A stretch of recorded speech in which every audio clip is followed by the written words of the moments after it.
What is up, ACL Nation? Welcome into episode 7. We're going to go over clips from Virginia Beach. I was going to say Upland, but we're not there yet. We're already past that one. I don't know. I'm trying to get things together, Meesh. We'll kind of talk about that in a second too. But here we go. Open number 5 highlights. We also have a segment that you're going to help me out with, I think, Meesh, because I definitely need it. Mindset with Meesh. And then we also want to get into the sports betting and discuss the DraftKings odds that came out recently. So, Meesh, before we get into it, I got this great idea, right? So I'm going to invent this graph. It's going to be like a graph, and it's going to be squares. And on the left-hand side, I'll probably put like Sunday or Monday. And on the right-hand side, I'll put like Friday and Saturday. And then I'll coincide a number with it. That way you know what day of the week it is. And then you could write down everything you got going on. I'm going to invent this. This is novel idea. I've never heard this before.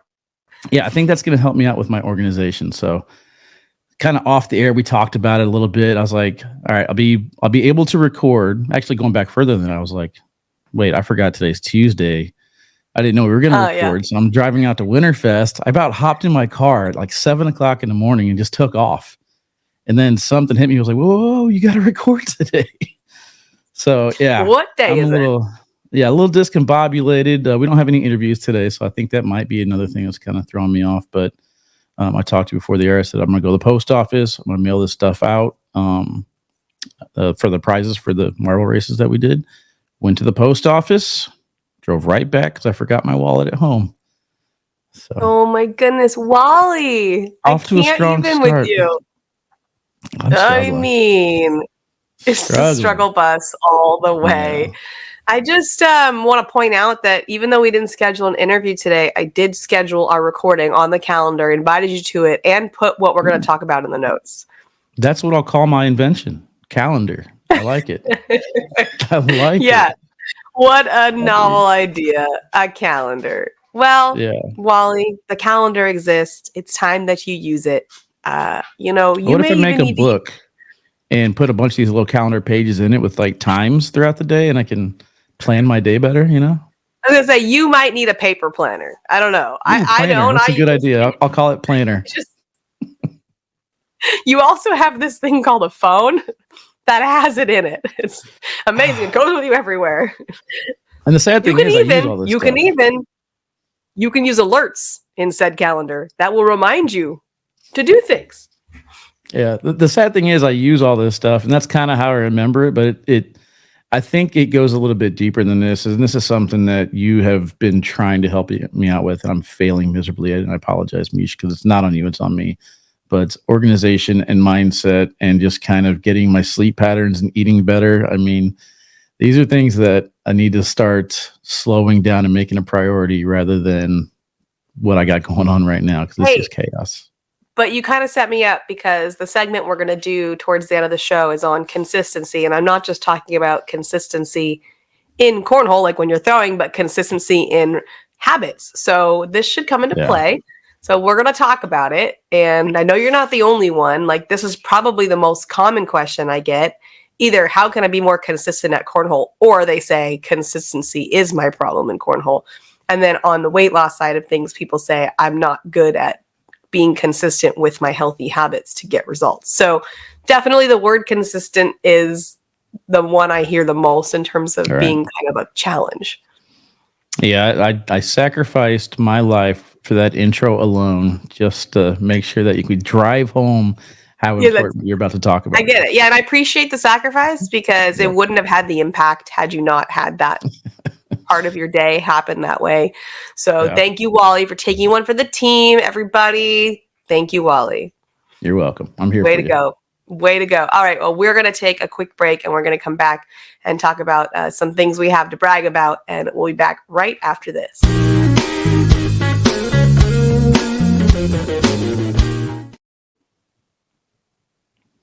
All right, Wally, I've got something to brag about. I already know. You already know. It kind of goes into why we had to record right now. And that's because in February 2021, I opened my laptop and ordered myself a brand new 2022 Bronco. So excited. My car, for the record, which I'm not complaining about because it's been a great car. Well, it's a truck. I've had my Toyota Tacoma since 2008. It is a 2006. Has like 260,000 miles, runs great, no problems with it. It's a Toyota, you know. it has its ability to keep going, but I get a little annoyed with some things. One is it doesn't have a trunk, and when you go grocery shopping, it's really a pain in the butt. Number two, the passenger side door I can't unlock, so I always have to go walk around to the other side, and I don't have power locks. Yeah, right? when I was out there, I was like, "Where's your button?" Like, yeah, there's no how am I button. supposed to get in this thing? You got to actually put the key in the door. So, like, and then all the like features that have been out like in the last probably 5 to 7 years, I've never had. So I'm just really excited to have a car in this time. And then it took so long for them to make my vehicle that they upgraded me to the 2023. So today, my Bronco has hit the dealership. It is here. I can get to go pick it up later today. Yeah, you guys have big plans? Are you going to drive around and just enjoy the scenery and hang out with each other and maybe go get ice cream or something? I mean, what do you guys have planned for the vehicle? You're not just going to pick it up and park it in the driveway, right? Kind of. I will say that the dealership is like 45 minutes away, so that part is a bit of Koa. I'm sorry about that. All right, so that part is a bit of a drive to get it from the dealership to here, but then I got to go pick up Rome from my friend's house, so I can't just leave. You'll get some driving in, but you got to have fun with it though, Meesh. Oh, I will, just maybe not today. Yeah. I'll put it on the calendar where you want to have some fun. Absolutely. One thing I want to brag about, Meesh, is the youth in Cornhole. I don't know if you had a chance to watch this weekend. Oh, I watched it. But I'm disappointed that we didn't save the juniors championship for the grand finale. Ian Cripps and Braden Wilson just put on a show. I was impressed. I was actually impressed with this entire weekend. Yeah. I think through day one, maybe day 1.5, I had over 50 highlight clips of just awesome shot after shot after shot. So it's going to make my job hard here in a couple of weeks. Today we're going over open number 5, and then next week we'll go over Myrtle Beach, which again, Myrtle Beach had a lot of highlight shots as well, talking about the high school and the college championships. So the juniors, though, this last weekend, just very, very impressive. Braden Wilson, I've never seen him really throw before, but, you know, Rich was in my chat just having a ball, just loving every second of this. I mean, he's like 10, correct? I think he's 10, yeah, from what I heard. And then Ian Cripps on the other side, he shot great all weekend and then made it all the way to the finals to take on Carson Getty. So I don't know. I feel like my place in the booth is solidified now. I'm not even going to try and compete against these youngsters. They got all the time in the world to just play. It is a disadvantage. However, there are some, disadvantage for us. There are some disadvantages in being a kid. And that's like, as they grow, there's some things are going to have to change in their form. Like it's not going to be able to look exactly the same. So they do have a few, hurdles up ahead, but at this moment, like as they're staying around the same size with the same strength, how do you compete with that? Yeah. And another thing talking about this last week and to brag on is, we've been talking about Carson all week, basically every single week. It seems like, and he paid off for us. Just, congrats to him. Well deserved. And it wasn't one of these situations where he's like, oh, he fell into it or the other player was off. He got some battles and stayed strong. Oh, yeah. He earned it. And he was so mad about his draft pick, right? Mm-hmm. I feel like this was kind of like a middle finger to like everybody that didn't draft him prior to. Do you remember what round he went? I think it was like 7 or 8, wasn't it? Yeah, it was down there. Yeah, for sure. Yeah, and then, Nico won his bracket too. Another person I've been pushing. We had him on our show. So anybody wants to improve their game, come on our show. Although Katie did lose his first bracket. Yeah, wait a second. That was only Nico. Yeah, well, Katie did really well. He came all the way back, and that was a really close match. He lost to Caleb Franklin to get to the final. So yeah. Caden did throw well, and I know he would have loved to continue his streak of not ever losing in an open before the bracket's over. But come on, at some point, things are going to happen. Just very impressive. I actually walked into the venue on Single Sunday, and You're not going to believe this, but he was wearing the Bacardi jersey again. Wait, so did he wear it the day before? No, he only wears it in single Sunday. It's only singles. Okay, that was my question because I know it's superstitious, the shirt, the outfit, actually. But then I was thinking, wait a second, but he doesn't play just one day. Yeah, so he wore it, and I was walking in, and he's like, I got my jersey on. I could have wore the K9 jersey, but I don't have it yet. And I was like, well, I don't want to give it to you and then jinx you and you not win singles. You know what I mean? I said, keep going. And then he lost. So I'm like, okay, now I don't want to be responsible for that. Yeah. Now I was like, that jersey's done. Move on to the K9 jersey and just go back onto another streak of winning singles all the time. The door is open. Yeah. Oh man. But have you played any cornhole lately? Me? No, I threw there. Kind of like in between rounds during rounders, and nah, not even close. Yeah, not even close to where I used to be. It's sad. Like I was really happy throwing an 8. You know, there's a couple times where my release isn't there, my form's not there, my timing's not there. I actually had a little bit of fun during the sneak peek. We had a bunch of pros walking around. I was like, hey, show me your technique, show me your throw. I'm going to do the best I can at it, and I was actually best with Baby Goat's throw. So maybe I'll take over Baby Goat's tactics. All right. Well, that's a good person to take advice from. He also had a good weekend. There was talk, though, about like, is Ian Cripps going to take over that spot? And I think Ian had an amazing weekend, but I don't think we can strip the title from Alex off of one weekend. And some of the shots that Alex Hicks gets, it's mind-blowing. Yeah, Ian looked very, very strong, but a lot of people are kind of concerned with Ryan Windsor and Alex Hicks, and I think Ryan Windsor stood out this weekend as well. I mean, high PPRs over the 11 pretty much consistently, and then Alex doesn't show me anything that's slowing down. So I still think they're going to be one of the elite teams that we're talking about throughout this season. But agreed. Yeah, I'm not taking anything away from Baby Goat yet.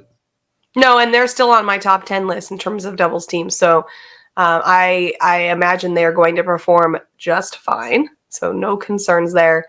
But in terms of my cornhole game, nothing to brag about there either. I actually didn't play on Wednesday. I just wasn't feeling really up to it. And I was feeling off. And then Friday we played and I did okay. I do notice that I play the best with the sorcerers.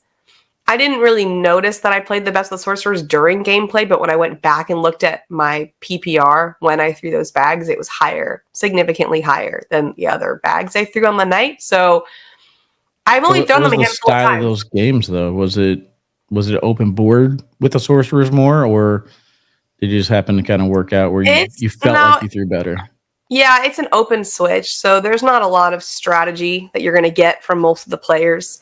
There's not like people are intentionally blocking or, so it's going to be either an open board or an accidental miss or something like that. But that would be the same across all the games. So there wasn't any like real difference in the games. So I'm going to stick with the sorcerers for a while and see if I can get more comfortable with a bag. Cause right now I call it bag dating. I haven't really committed to a bag. It seems like things have changed in my throw and it's made me have to kind of rethink my bag choice. So yeah, I think I'm going to date the sorcerers right now. There you go. I like it. Well, we're going steady.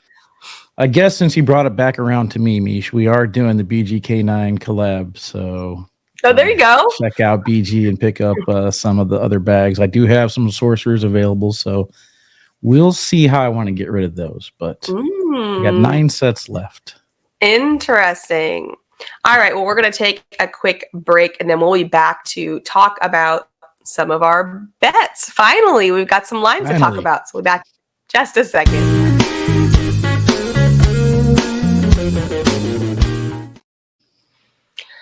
All right, Wally, are you ready to talk betting? I am. I've been looking forward to this. It's actually kind of a bummer that I moved to Missouri because I can't bet in my state just yet. But I could drive. We can't bet. We work for the ACL.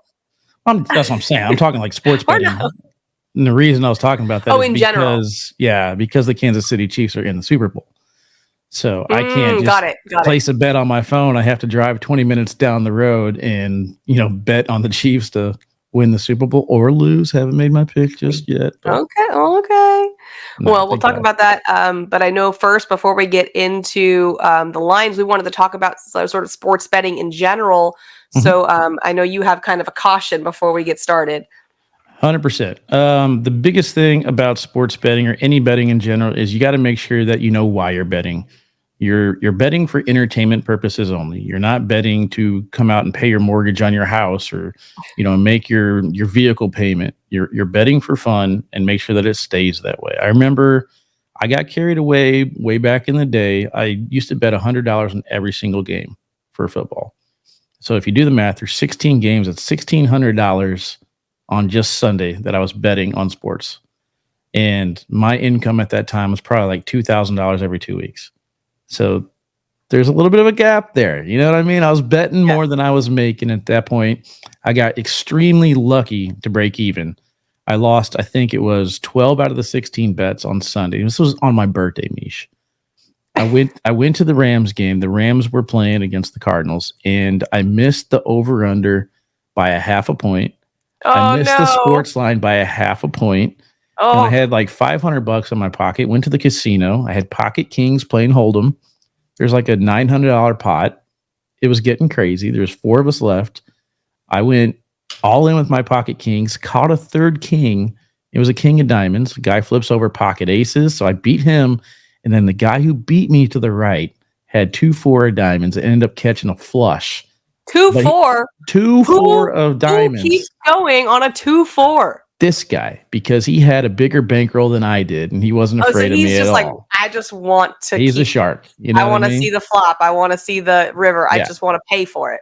Yeah. So for him, it was fun. It was entertaining. He was gonna enjoy destroying my life, but for me, I was over here trying to make my house and my car payment. So at that time, I was down like $2,800 going into Monday, and then and again, I probably had $300 to pay for it, and then I happened to do the pick'em sheets, where you circle the winners. And I actually had a small gap where the Pittsburgh Steelers would have to win, and they'd have to score between 32 to 36 points. Final score is 35 points. I won the circle pick'em sheets.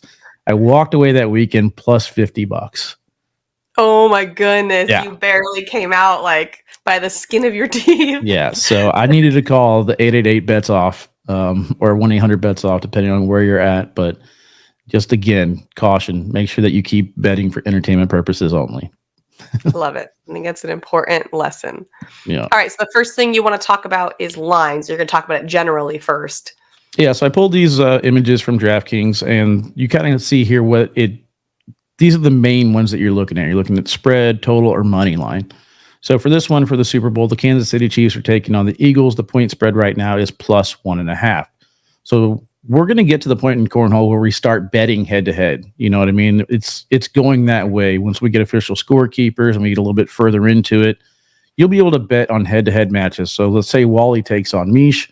Wally's favored to win by 1.5. Meesh would basically have to come within 1 point to tie. And then you get that plus 0.5 right there. So if I beat Meesh 21-20 and you bet on Meesh at plus 1.5, you would actually win your bet. Yeah. So the point spread is something that I think we're maybe a couple years away from in Cornhole, because there are going to be that final desperation shot in the final round that, might jump the point spread quite a bit. So we'll kind of have to see how to play that. Next one is your over-under. You hear me talking all the time during the live feeds. Like, okay, guys, over-under 22 rounds or over-under 35 total points scored. A lot of the bets, they throw in that 0.5 just because you don't want to have any ties. If you have a tie, you get your money back. If there's parlays involved, which I'll go into a little bit later, it kind of throws things off, and there's different rules for different betting sites. So make sure that you understand all the rules. And then finally on the far side, you got your money line, which is basically saying, I'm straight up going to beat you. So if the City Chiefs cover the spread, you see it's minus 110 over there. And then on the far side, if they win the game straight up, they're at plus 105. So looking at this, it's basically telling me that the Eagles are favored to win this game. If the Kansas City Chiefs win and I bet $100, I will win 105 in return. All right. So the next slide, I kind of show it right here. I'm taking the Kansas City Chiefs plus 1.5. They're at negative 110. So on the right-hand side, I see I have to place a $110 bet. And that $110 bet brings me $100 profit. So in turn, I'll receive back $210. Basically, my $110 back plus the $100 profit. So just kind of be aware that's just a straight up bet. There are what they call parlays. Again, not sure if this is going to enter into the cornhole world or not. But if it does, this is a chance for you to make more money. So same $100 bet right there at the bottom. I'm not sure if you can see it. What does it say? 360 or 264? 364.46. 364. So where on the other side, my $100 bet basically brings me back $100. This one now is going to increase my odds if both of these things happen. So I need the Chiefs, according to my bet slip here, to cover the 1.5 point spread and score under a total of 49.5 points for the game. If that happens, I increase my profit. But if one of those go wrong, I lose my bet. That's called a parlay. Get nada. All right, so we've got other type of betting's futures. This is basically we've got this coming up. Yeah, and we actually talked about some of this on Around the ACL. We had Trey and Anthony kind of talk about some of the futures that they like, but why don't you explain what that means so everyone gets it? Yeah, so futures is a bet that I'm going to place right now, and it's not going to pay me out until the end of the season. So I basically consider these investments. You see Mark Richards and Philip Lopez there. It's kind of small on the screen, but I believe it's plus 300. Mm-hmm. So if I put a $100 bet down and they win this, I'm getting 300. For me, that's kind of boring for futures bets. I could set $100 aside, find it in the couch, find it in a pair of jeans, and be as equally excited as winning a $400 bet down the road. What I'm looking for is I'm looking somewhere in the middle or bottom of the pack, and I'm trying to figure out who is going to pay me big, who's going to be the grand finale. This is something that's a lot of fun to bet at the beginning of the season.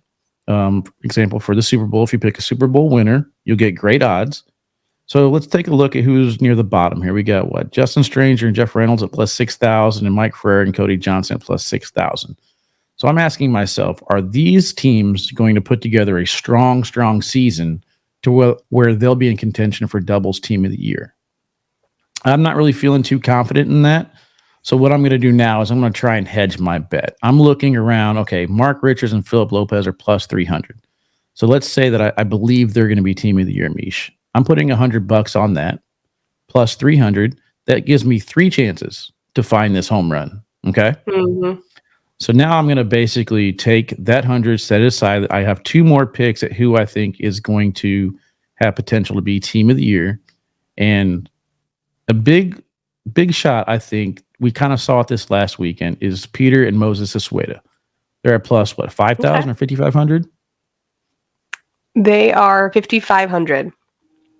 So I like this. I like this opportunity here for these guys to basically come out and give me a huge payday. So that's my second bet that I'm making. My third bet that I'm looking at somebody who I think is going to be a little bit more consistent and doesn't need to have these long shots going through the pro field. I'm probably going right in the middle of the pack here. It's hard to go against, Devin Harbaugh and Derek King. The way Devin Harbaugh's throwing right now, and the progression we hear from Derek King, that's going to give me a little mid-tier payday. So 3 bets that I'm placing. 1, Mark Richards, Philip Lopez, just to kind of break even. Big home run bet. And then I'm looking for a bet that I could still win and feel happy with by the end of the season. You know what I mean? The one that jumps off the page to me is the Damon Dennis, Jim McGuffin. Yeah. I think those guys raised some hell for a lot of teams, and it would not surprise me to see them win. And at 3,500, I'm not mad at that bet, and that's a bet I would feel safe making personally. Yeah, going into the first shootout, they're definitely showing they can go through a pro field. So if they can go through an entire season that way, it's going to be strong. All right, we got Man of the Year next. Man of the Year, same thing here. So Mark Richards, Alex Rawls, Jamie Graham, they all went to the end of the season, basically being tied for who is going to be Man of the Year, top person in points. I'm taking the same approach on this. I'm going to go ahead and pick one of those 3 as far as who I think is going to win it. In the podcast draft, I took Alex Rawls first, so I'm going to go ahead and put my money there. Now, in this situation, I'm not going to place $600 bet or $600 worth of bets. I'm going to probably take the same approach here. I'm going to place my $100 bet on Alex because I think he's going to win. I'm going to be looking for my home run hitter, is who else I can think is going to cash me out the most. And then I'm going to stay in the middle of the pack and pick somebody that I feel comfortable with. The person I feel comfortable with so far this season is Ryan Windsor. I feel like he's very consistent. He's showing me progression as well as being at the top. So I'm really, really liking what I'm seeing out of Ryan Windsor this year. Person I'm thinking as far as a home run hitter, I'm probably leaning towards Joe Neested down there at the bottom. I just like his odds. What we saw from him last year, I'm kind of surprised he's getting such big payday. And the one that jumps out for me, Kyle Malone at 3,500. That's the one that I would bet if I could. I think that's a safe bet. If I could. All right, now we got Women of the Year. So this one's a little bit different. This is the first time that we see a negative number next to somebody. So in other words, if I want to win $100, I have to place $350 on Cheyenne Bubenheim. So that just goes to show you how heavily favored she is to win this. Yep. And the risk is now on my side, not necessarily the DraftKings or casino side. So am I willing to place $350 on Cheyenne to win it? I mean, not really. For Especially me, now with the carpet bag. Well, I mean, she's improving her game for a lot of different reasons, and I think she's throwing the carpet bag to compete more with the men and the entire field rather than just the women's division. So that doesn't really affect Cheyenne as far as Women of the Year, in my opinion. And who knows? It's an experimental stage. By the time we get to this, first national, she might be back to throwing her normal bag. But who really stands out to you here on this sheet? For me, I got two of them. Yep. Rosie Streaker at 2,500 is a no-brainer. Yeah, Rosie Streaker 2,500 right now. She is getting the best of Cheyenne. And to be honest with you, I think she's kind of getting the best of everybody. She's throwing high 10s, 11s over 100 plus rounds. That tells me right there it's not a fluke. It's legit. So everyone kind of below that, I feel like they are all names. They all have potential, but I'm not seeing them break through that barrier. So I'm not really wanting to take too many risks. I think they're kind of just placing these based off of name recognition. The other person that stands out to me is Kaylee Hunter there at plus 1,500. I feel like Kaylee, one, she has the drive for it. Two, I think she is the most consistent as far as being able to compete against Cheyenne's playing style. Cameron, another strong player. We saw Yeti just dominant this last weekend. So, Yeti could be a strong pick at plus 1,500 too. But for as far as Cameron goes, I'm not really happy winning 800. I mean, I'm happy winning 800, but it doesn't really stand out to me as like, oh man, this is the bet I have to make, especially when I'm getting $2,500 for Rosie. Yeah, absolutely. I also like Finley at 2,000. Yeah. Yeah, I picked Finley to be the number one woman by the end of the year. So I might I'd have to back that up a little bit and kind of look at her partner there. I'm sure she's happy with Rosie doing well, but she absolutely. All right, so let's get into some real stuff. This is our next one. It's the next event we have, at least. Yeah, you guys notice we can't bet on doubles because Ryan Wiedenfeld's age there. So Damon Dennis and Jimmy McGuffin will take on Ryan Smith and Ryan Wiedenfeld, but not eligible to be bet on. And then you have your head-to-head action that we talked about. You're basically placing a $100 bet to win less than 100 on Jamie Graham, or you're placing a $100 bet to win plus 135 on Kyle Malone. So Kyle wasn't at this last open. I believe he was sick.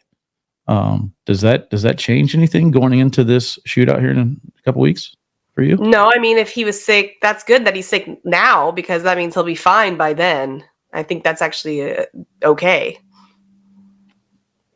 All right. Well, we'll see. I'm actually thinking that I'm gonna stay away from Kyle Malone now because of it. I feel like the routine and everything might be a little thrown off right now. And we've talked about it over and over and over again. If that finals was taking place that day, Kyle Malone's winning that hands down. But I'm going to be leaning towards Jamie Graham here. And then with it being negative 165, that means I want to place a little bit more than $100 just to kind of break back into 100. So I probably will lay the 165 to win 100. Okay. And then women's? Women's Cheyenne versus Rosie. This is interesting because Rosie is actually had the best of Cheyenne recently. Exactly. Cheyenne's going through her experimental stage. Do I want to place $240 to win $100 against Cheyenne? Or do I want to see what happens if I place the $100 bet to win $195 on Rosie? 100%. Rosie all day. I'm leaning towards Rosie here just because of the recent domination that she's had over there in that conference. But the one thing that scares me, and it's not even fair, is Rosie's string of second places in the shootouts. You know what I mean? I know, but that was last season. I know, but it's like, fool me once, shame on you. Fool me twice, the turntables have turned. I think that she's feeling those sorcerers. I think she's feeling confident. I think she's feeling confident against Cheyenne specifically. So I like the bet. Yeah, this is going to be different for me, Meesh, because I actually get to just sit back and watch. I'll be at home watching Cornhole. Be weird. There you go. Well, I'll be there. All right, so that's what we got on betting. We're going to take a quick break, and then we'll be back with some talk about Cornhole consistency.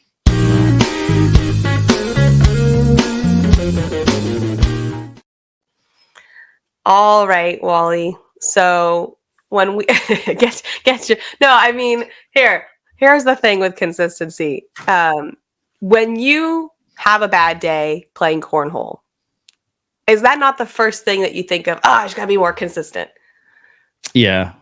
If I would have kept doing that 112 pack round every single round after that, it would have been perfect. And then why? And I think the follow-up question is then why am I not more consistent? Now that's assuming you're practicing. I think it's obvious. Like if you just don't ever play, you're like, I'm not consistent and I shouldn't be consistent. And I don't think anyone has issues with that. I think where people have issues is when they do play regularly and they're wondering, why the heck am I not consistent? Because I am putting the time and the hours in. So I want to start there, and then I'll go into how to be more consistent with your habits and practice and stuff like that. So when we're not consistent on the boards, there's so many factors as to what happens and what goes into that. And it is not just how many hours you practice. I know that's like it's such an easy solution in your head, right? It's no different than weight when people are like, oh, well, I just eat too much food and don't move enough. Like that's such an easy answer. I'm not saying it's easy to do, but it's an easy answer. And it quiets that part of your brain that's confused as to why something's not happening. Cornhole's the same way. Like when things aren't going away, we want to understand it easily. So we're like, oh, I just don't practice enough. I'm not consistent. And I just first want to point out, don't jump to those answers, because what that does is shuts off the brain from any more problem solving as to what else it can. That's not always the case as the answer. So that's my first word of advice. Then when it comes to consistency, we have to remember that just because you do all the things does not mean you'll have all the things. So the way that we like to work as human beings is like, I just have to do all the right stuff. And they'll even go to people and be like, what are you doing? Because I want your results. And then they're like, I just have to do all the things that person's doing. Then I'll have their results. And it's not so the way that it works. Compare because you can see the end goal when you do that way. Whenever you compare, it's like, all I got to do is exactly this. And then I get to this end result. But not the case, huh? Yeah. And that's, once again, that would be really nice because that makes the brain feel really good. Like, oh, I totally have a grasp on what's happening and I know what I have to do. And even if you don't do the things, at least you have comfort in the fact that you know what to do. And it, once again, shuts off all of their problem solving of what else could be happening. And this is a huge disservice to us because there's so much more happening because we're humans, not robots. So because we're humans, you can take two people, put them right next to each other and have them live the exact same lives habit-wise. And they will have two completely different results because you have to input that, let's say, doing stuff into a body, into a human.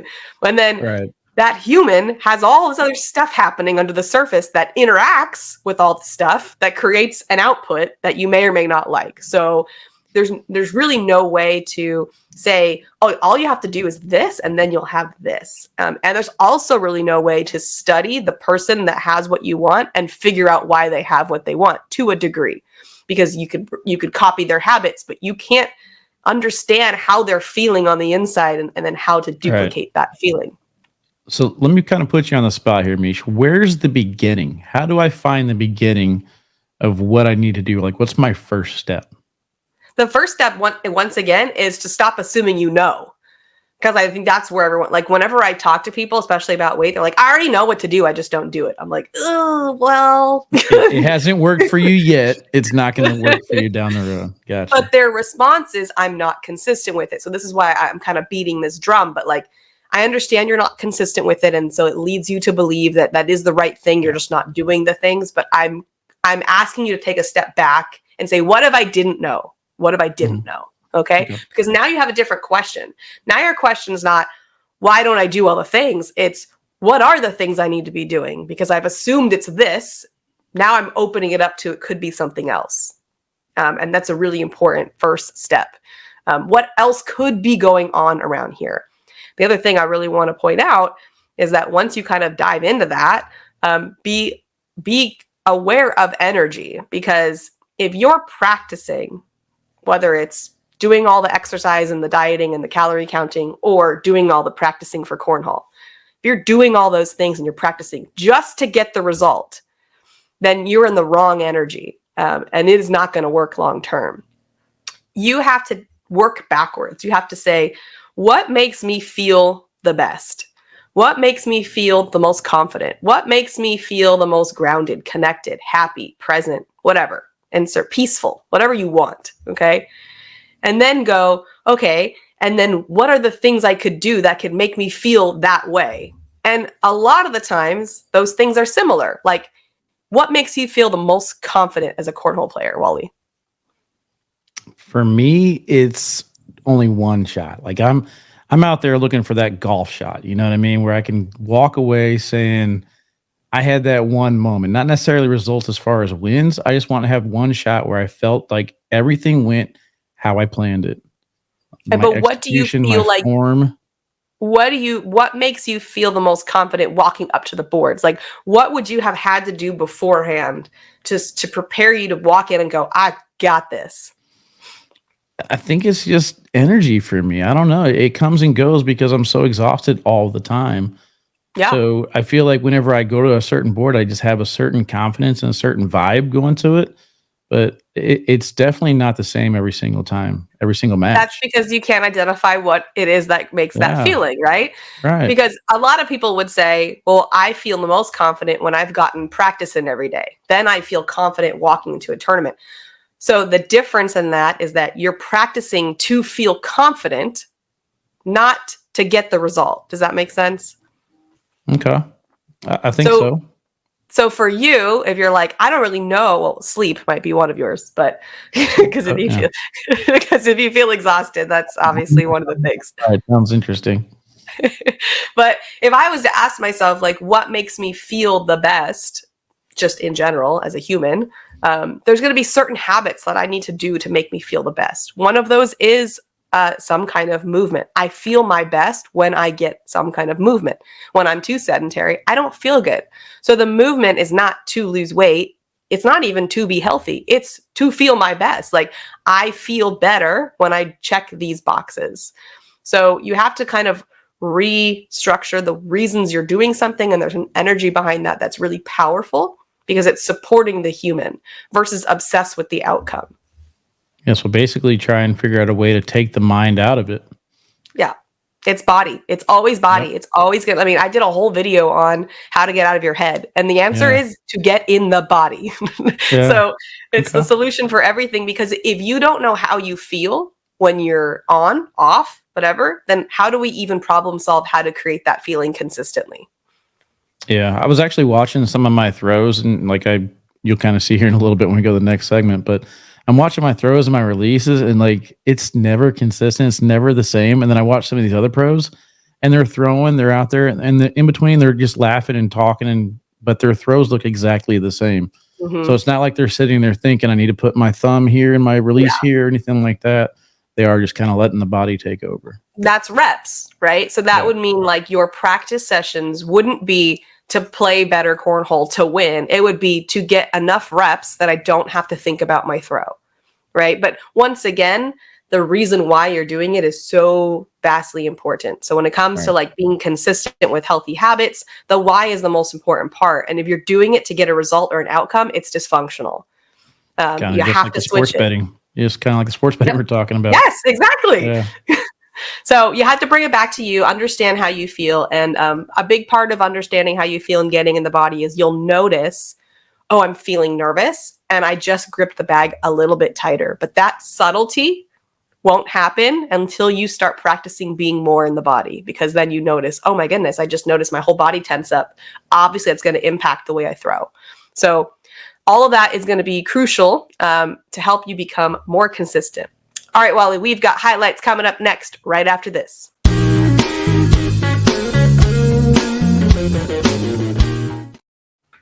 All right, are we ready to get into some of these?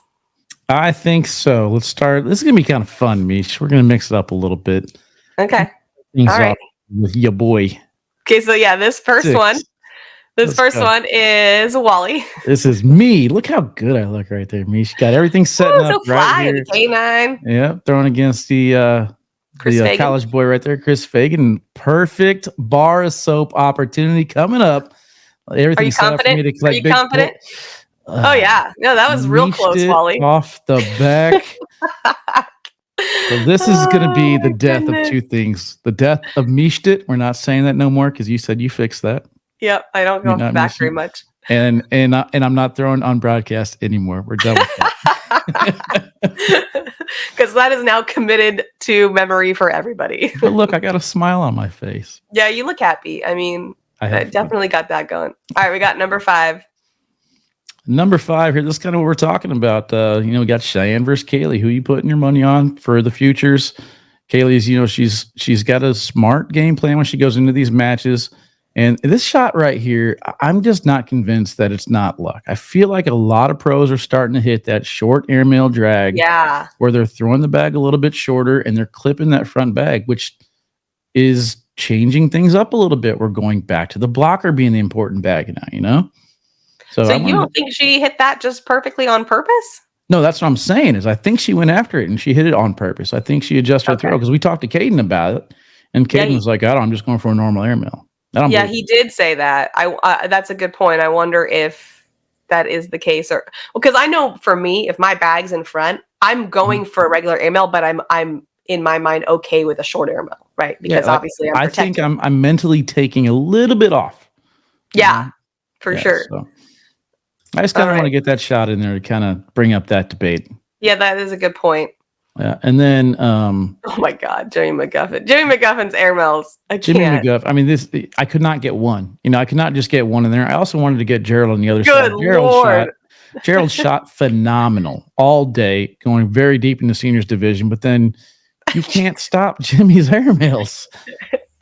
Like that middle one, this one right here, where there's a bag hanging over the hole, and then he has his other bag on top of that bag.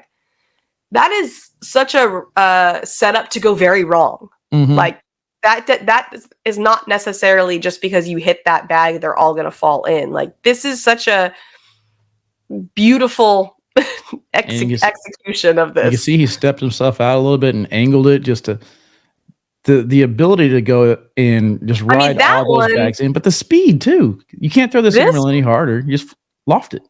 This one kind of hit. Yeah, it hit like the other bag and then rolled its way through. That was a super short airmail. I don't know if that was necessarily intentional, but very impressive, Jimmy McGuffin. I mean, very impressive. I mean, he's one of the best airmailers there is, for sure. Yeah, and then this is kind of the debate. You got Devin Harbaugh, Mark Richards, Alex Rawls. We've got all these players at the top. Who's going to be the player of the year? So I wanted to make sure that we got some clips of Kaylee, Jimmy, Mark and Devin. But look at this. We got the short airmail again from Mark. Yep. And then he's going to introduce us to something a little bit different here. You can see he changes his release, his technique, a little bit more flick on that wrist at the end. On Mark Richards roll. And we got a Mark Richards roll bag. So let me ask you this. How long until that becomes a consistent part of his game? Man, I'm glad he uses it sparingly right now. Mm-hmm. But I mean, it makes sense. I mean, the guy is so good at executing, and if he puts his time into any shot, he's going to get it. Like it's just inevitable. Yeah, so you give him the entire season. It's weird because I got him at number 1. I could see Devin Harbaugh being number 1, and then my first pick for the fantasy draft was Alex Rawls. So it just goes to show you, I don't even know. I don't know. Yeah, I don't know. I mean, I think Alex Rawls is a super safe pick, though. So I mean, I get it. Yeah, I mean, the only thing I do know is it's going to be a fun season watching these gentlemen. Okay, this is my favorite. What are you doing, Meesh? You can't put this in there. This is my favorite. How dare you? Hold on. We got to set this one up. Because I have to tell you that when Jacob Trzcienski posted this on Facebook, I was sitting by myself on the couch. I watched it like at least 10 times, and I was laughing so hard. And then I showed like Nick or someone, and they're like, "Oh," and I was like, "What? Like, am there something wrong with me? Why do I find this so funny?" No, Jake Trzcienski is one of these players who like Mario Kart and like twists his body however he wants, and he goes back to the board. He does. He does the splits. I think he titled it the least athletic thing he's ever done. He said, "Like, well, the splits part was impressive." I commented there. I said, "Oh, this is going to be on the highlight clip." But it's like a lunge. But I didn't want to just do him dirty. I do think that this man has some skill. I want to make sure that we showcase it here a little bit. Taking on Caden Allen here. And this round was just determined to get ugly. These guys just kept putting bags right around the hole. Things weren't falling. Jake right there's like, come on, what do I got to do? Like, and then you feel like this is going to be impossible if it's plugged, right? He's got his bag right there on the right-hand side. Yeah, because you see that I think it's 17-6, it looks like. So he's got to basically go in the hole with these other bags, hits the airmail perfectly, gets them all to go, gets the acknowledgement there from Caden. All right, good shot. Yeah, I guess that's pretty okay. But I still like the first part of that clip, though, a little bit better. Oh, my God. Wait, one more time. I can't. It's so good. I love it. Oh, Jacob. Oh, man. I love how the guy next, I don't know who's throwing against him, but like he's just like looking at him like, are you okay there, dude? Like, yeah, shout out, by the way, to Woohole, Cornhole, and Tornado. If you guys aren't already following, make sure you follow them. This last clip is a little bit long, but okay. I felt like we spent the first couple episodes not really bashing, but bashing on Alex Rawls because it seems like he was at the butt end of all these shots. That's true. He had a couple bad representations there. Yeah. So there you see he's got the hard push, collects multiple bags, and leaves Fisher's bag in place, creating big points right there. But Alex Rawls was able to come back and win the Virginia Beach Open. And I also wanted to, of course, get my boy on here, Jeremy Fraser, one of our other up-and-coming players. He's a person who I might be looking at as far as futures player of the year, too, with his progression. But these guys, just no nonsense right here. You can see a very underrated part of Alex's game is that blocker. We should be able to go back and see a little bit here, but he put that blocker in place on purpose with the intentions of throwing his bag 2, 3, and 4 airmails over the top, depending on what Jeremy did. Yep. Jeremy didn't back down from the challenge at all. They just kind of wanted to go 6 airmails in a row to close out this round. Trevor Brooks was on the mic with me calling this one. He's like, "Oh, they showed me something. They're showing me something." Yeah, I like to see back to that block placement. It comes right after this collect. So this is one reason why I took Alex Rawls first, is just because he is doing a great job of controlling how the rest of the game is going to get played. Right Watch here. This high release. Took a little something off of it. Yeah, just perfect. And I don't know if everybody understands, maybe they do, how difficult that bag is. Mm-hmm. That block is so difficult, and he executes it perfectly. All right, Wally, we did it. We made it through the show. All right, well, I'm going to try and make it through the week. I'm going to take some of your advice. I'm going to apply it to myself at Winterfest. We're going to get a game plan. We're going to trust the process. I love it. Get in the body. Get in the body. All right, guys, that's all we got time for. We'll see you all next time.